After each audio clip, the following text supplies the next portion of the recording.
Welcome back. Today we're turning ripe pears into fluffy, delicious pancakes. All the ingredients and cooking instructions are in the description below. Here's what you'll need. Dry ingredients in a medium bowl.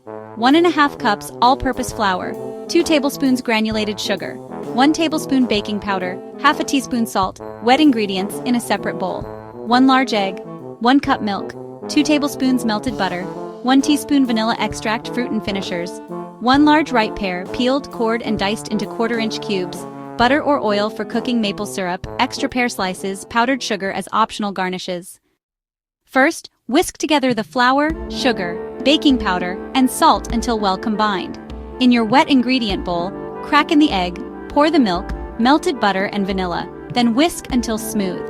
Pour the wet ingredients into the dry, and gently fold with a spatula until just combined. Don't overmix. A few lumps are perfect. Finally, fold in your diced pear pieces so they're evenly distributed. Heat a non-stick skillet or griddle over medium heat and add a pat of butter or a drizzle of oil. Once it's hot, about 300 degrees Fahrenheit or 150 degrees Celsius, scoop a 1/4 cup of batter per pancake.